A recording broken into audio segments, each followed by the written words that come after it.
À quelques jours de la phase finale de la Coupe d'Afrique des Nations, les équipes s'apprêtent à rejoindre la Côte d'Ivoire pour préparer cette compétition continentale. Sans oublier les journalistes sportifs. Certains de la RDC s'étaient pas déjà pour accompagner l'équipe nationale de la RDC qui prépare cette compétition. C'est là la part de cette compétition, c'est qui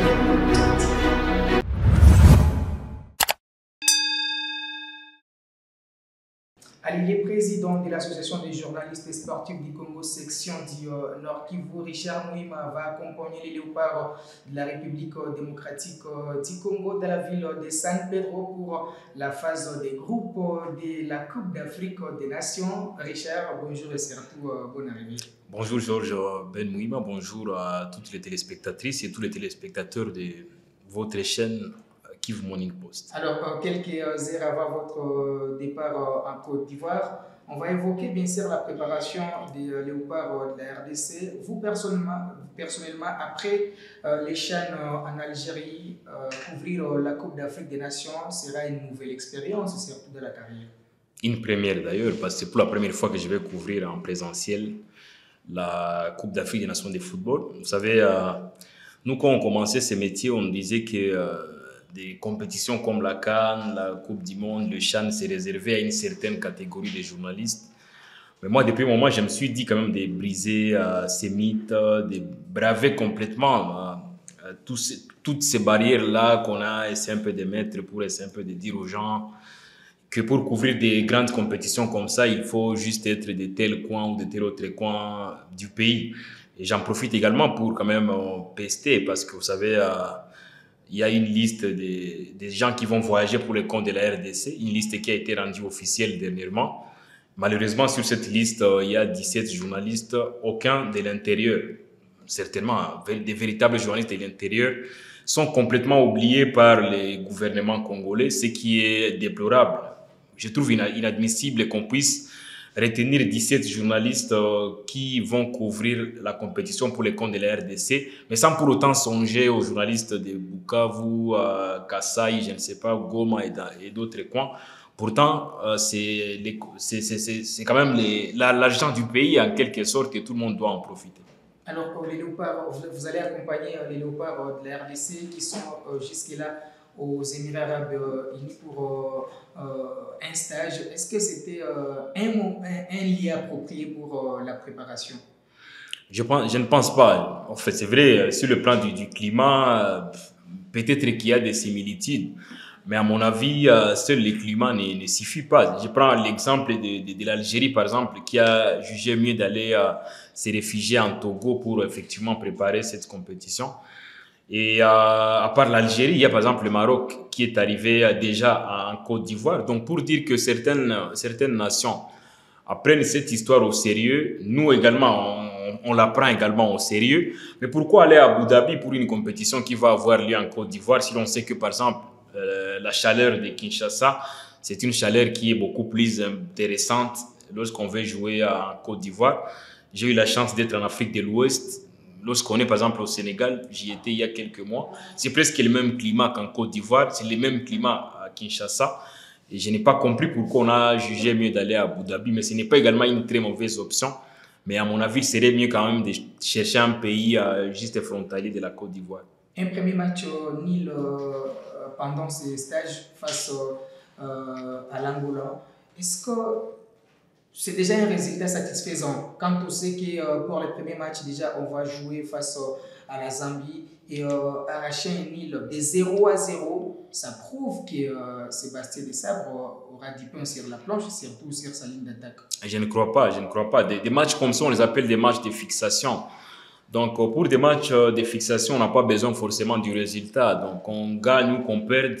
L'important est que les coachs jaugent son effectif afin qu'ils puissent se rassurer des joueurs, des éléments qu'il va aligner effectivement lors de la compétition proprement dite. Donc, on doit quand même se méfier de tout ce qu'il s'est passé lors du match amical contre l'Angola. Mais aussi, l'Angola, c'est quand même l'une des meilleures sélections. Ce n'est pas pour rien que l'Angola s'est qualifié également en phase finale de la CAN. Et là n'est pas mon problème. Mon problème réside beaucoup plus au niveau du choix des adversaires qu'on affronte lors des matchs amicaux. Je suis d'accord qu'on joue contre l'Angola. Je suis également d'accord qu'on joue contre le Burkina Faso. Mais moi, je ne trouve pas l'équivalent du Maroc pour des matchs amicaux. Pourtant, le Maroc, c'est la meilleure nation du groupe F, où il y a également la RDC, la Zambie et la Tanzanie. Je ne sais pas pourquoi on n'a pas pu trouver, par exemple, un pays du Maghreb pour l'affronter afin qu'on puisse voir comment jauger les niveaux.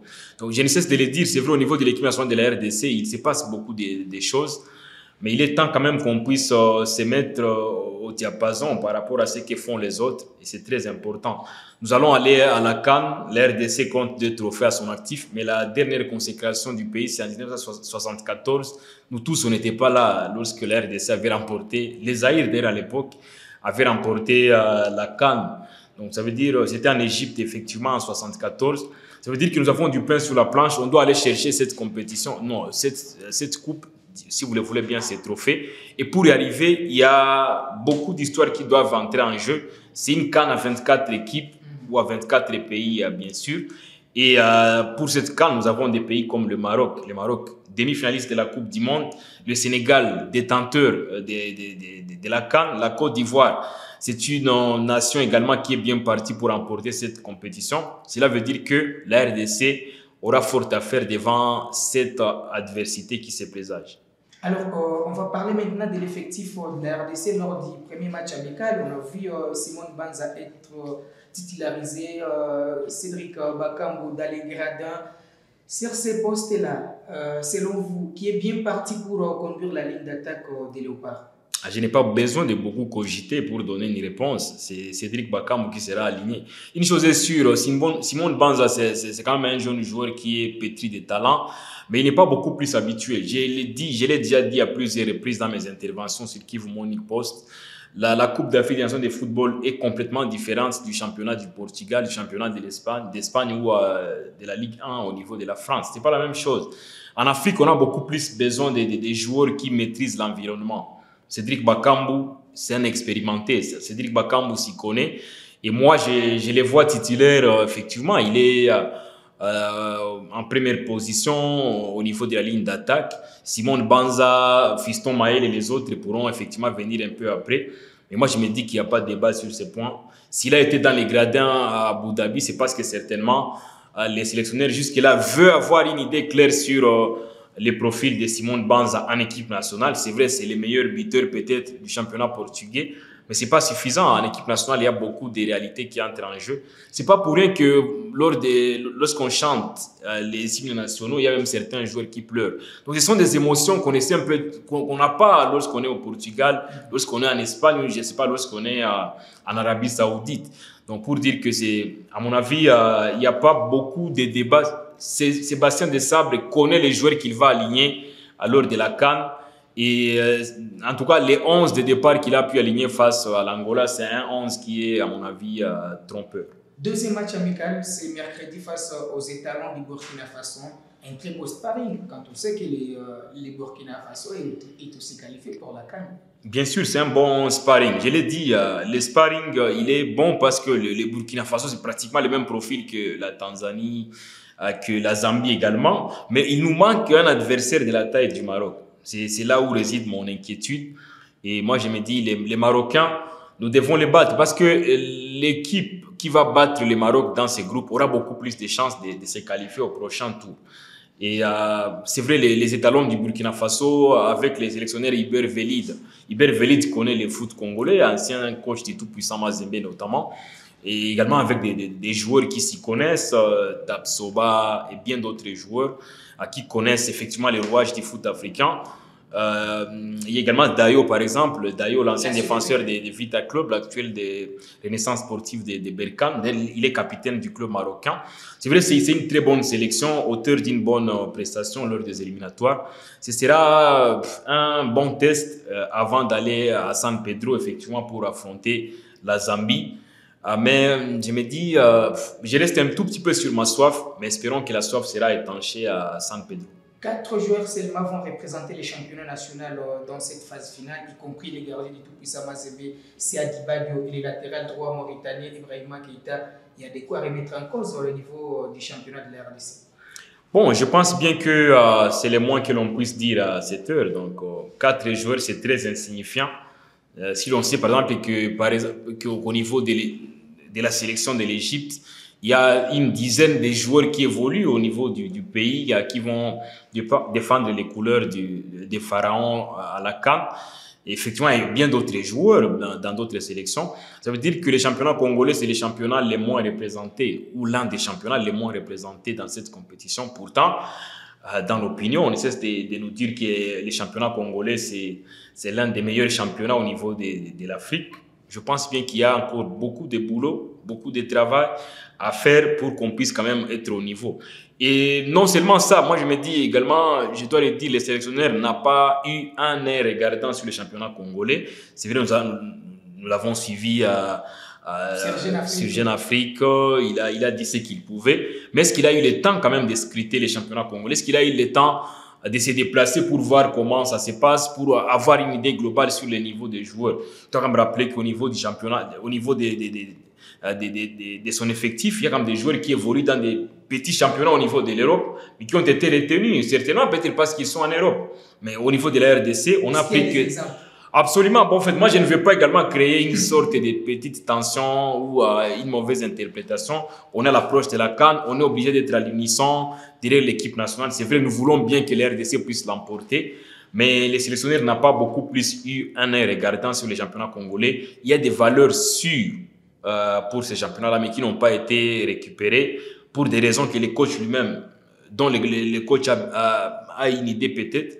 Mais à mon avis, il est temps quand même qu'en même temps, on puisse se remettre en question, qu'on puisse réfléchir longuement sur le football congolais. Mais aussi, il est temps qu'on puisse mettre à la disposition du sélectionneur des moyens afin qu'il puisse avoir une certaine mobilité au niveau du pays. 24 joueurs retenus pour une phase finale. Selon vous, est-ce qu'il y a des grands absents dans l'effectif de l'OPA? Bon, en fait, moi, les absents ont toujours tort, comme on le dit. Donc, moi, je ne vais pas revenir sur les absents. J'aurais voulu qu'on puisse quand même être nostalgique avec des joueurs comme Marcel Tisserand, Iskens Kebano et bien d'autres. Mais autre temps, autres mœurs, autre temps, autres habitudes. Aujourd'hui, on est habitué quand même à placer comme la confiance en des joueurs comme Chancel Mbemba. Ça reste une figure de proue. D'ailleurs, Mbemba, c'est l'un des joueurs les plus attendus au niveau de cette CAN. Il est effectivement tout ce que vous connaissez, Primark et Vivian Foé. Il figure parmi les 11 meilleurs joueurs d'Afrique du moment. Donc, c'est incontestable. C'est vrai, des joueurs comme Cédric Bakambu avec Galatasaray, c'est vrai, il ne joue pas les premiers plans, mais c'est un joueur très intéressant, sans pour autant oublier Sami Moutoussami avec son équipe de Nantes. Et Doka Yemé, il est en train de retrouver sa forme progressivement. Les gardiens, début et bien d'autres joueurs. Donc, c'est vrai, je me dis, globalement, nous avons un effectif qui est à même de rivaliser avec n'importe quel adversaire, même si la RDC, pour moi, ce n'est pas les pays les plus les plus en vue dans cette compétition, mais c'est quand même un pays qui a également un vivier intéressant, qui a un bel effectif. Il suffit juste quand même qu'on puisse faire des réglages pour qu'on puisse quand même titiller à tous les adversaires sur place en Côte d'Ivoire. Alors, selon vous, qui sont les favoris? Ils sont connus, on n'a même pas le temps quand même de revenir. Bien sûr, donc moi je vais parler de la Côte d'Ivoire, du Maroc et du Sénégal, mais il faudrait faire attention avec des pays comme l'Égypte, la Tunisie également. C'est vrai, le Nigeria, avec son attaque, oui, c'est une belle ligne d'attaque, mais le Nigeria, en tout cas, ce n'est pas une équipe homogène parce que c'est une équipe qui ne fait confiance qu'à sa ligne d'attaque, ce n'est pas très suffisant. Mais il y a quand même d'autres surprises à ne pas mettre de côté. Mais les grands favoris sont connus. Donc le Sénégal, le Maroc, l'Algérie également, il ne faut pas l'oublier. Sans pour autant également oublier d'autres nations qui peuvent créer sensation dans cette compétition. Et c'est ça la beauté de la Coupe d'Afrique des Nations. On a vu la Zambie remporter cette compétition en 2012 face à la Côte d'Ivoire. C'était la surprise de la compétition. Richard, c'est un plaisir pour nous de parler de la CAN à quelques heures de votre départ. Surtout, bon voyage. Ça ne sera pas facile, le séjour en Côte d'Ivoire. C'est un long périple surtout, donc il faut passer par le Rwanda, le Kenya pour atteindre Abidjan. Après une affaire de 6h30 de vol. C'est vrai que ce sera compliqué, mais je suis un peu habitué au fil du temps. Moi, mon souhait est qu'on puisse quand même être nombreux prochainement. Je vous veux, par exemple, dans d'autres pays pour couvrir des grandes compétitions. Moi, je me dis, ces grandes compétitions sont réservées à nous tous. On doit se battre pour ça. Je suis peut-être écœuré d'être l'unique journaliste du Nord Kivu, ou du moins de la partie du Nord Kivu, ou du Kivu globalement, à être accrédité par la CAF. J'ai mon accréditation. Donc, ce n'est pas suffisant. Je pense que c'est une lutte qu'on doit mener grandement nous tous afin qu'on puisse être toujours présent lors des grands rendez-vous. Et je suis sûr que prochainement, le CHAN, c'est au Kenya en septembre prochain. Je veux qu'on soit ensemble. Absolument. Donc, ce n'est pas trop loin. Mais également, il y a comme les Nord Kivu regorgent une potentialité journalistique qui est énorme. Il est temps quand même que ces journalistes-là puissent prendre conscience, puissent quand même surtout se munir des passeports. Aujourd'hui, on ne peut rien faire sans passeport. Donc c'est un appel que je lance à tous les confrères. C'est bien beau d'être meilleur journaliste à Goma, mais c'est mieux de se confirmer au niveau international. Alors, espérons que les séjours seront prolongés contrairement au championnat d'Afrique des Nations. Bien sûr. Surtout que moi, je ne voyage pas dans la délégation de l'RDC. Moi, je pars pour couvrir la CAN. Inch'Allah, comme disent les musulmans, je vais couvrir l'ouverture de la CAN. Et si Dieu me prête vie, je vais couvrir également la finale de la compétition. Donc ça veut dire, c'est vrai, oui, je veux bien que les RDC puisse aller très loin, mais moi, mon destin en Côte d'Ivoire ne dépend pas forcément de la RDC parce que je n'ai pas été retenu pour couvrir la compétition au nom de la RDC. Alors, ça sera tout. Peut-être je peux en profiter pour remercier tout le monde qui m'a soutenu dans cette lutte. Ça n'a pas été facile. Il y a des gens qui se sont battus pour que je puisse voyager et j'en profite pour les saluer. Je ne vais pas les citer nommément parce que ce n'est pas une publicité pour eux. Mais merci beaucoup à tous ceux qui se sont investis. Je me suis également battu pour ça. On est ensemble.